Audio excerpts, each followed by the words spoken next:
Tiniyak ng AFP ang pagiging handa para sa law enforcement operation sa dalawang German nationals na bihag ng grupong Abu Sayyaf.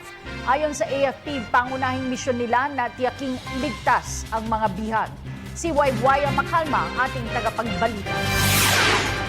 Ilang oras na lang ang nalalabi bago ang nakatakdang pupugutan di umano ng ulo ang dalawang German nationals na bihag ng teroristang grupong Abu Sayyaf. Ipinag-utos ng Crisis Management Committee na pinangungunahan ni Sulu Governor Abdur Sakurtan ang law enforcement operations para sa dalawang Aleman. Bagamat hindi nagbigay ang militar ng karagdagang impormasyon kung paano nila ito gagawin nang sa gayon ay hindi malagay sa peligro ang mga bihag.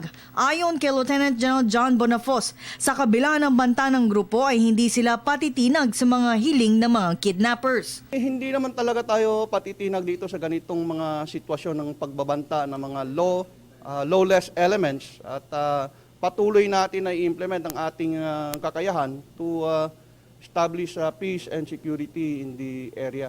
Misyon ng AFP Joint Task Group Sulu ay makuha ng buhay ang dalawang German nationals at mahuli ang mga kidnappers. Dagdag pa ni Bonafos, ito ang inilalatag na plano ng Crisis Management Committee simula nitong Lunes, na kung saan isa siya sa mga sumama sa pulong at maging ang hepe ng Philippine National Police na si General Alan Pulisima. That is a prime consideration, no?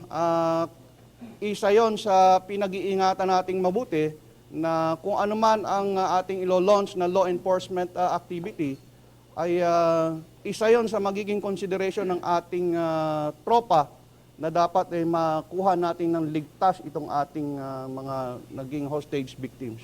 At ito ay naging bunga ng Provincial Peace and Order Council meeting na ginawa, and then within the Provincial Peace and Order Council meeting ay gumawa sila ng Special Action Committee para naman makumpleto yung plano kung tungkol dito sa law enforcement operation na gagawin. Ito ay ginawa pa nung nakaraang 2 araw na nung nag-meeting doon sa province of Sulu. Gayunman, hanggang sa ngayon ay hindi pa konkreto ang impormasyong kanilang nakakalap sa ulat na naghukay ng Abu Sayyaf para sa paglilibingan di umano ng mga bihag.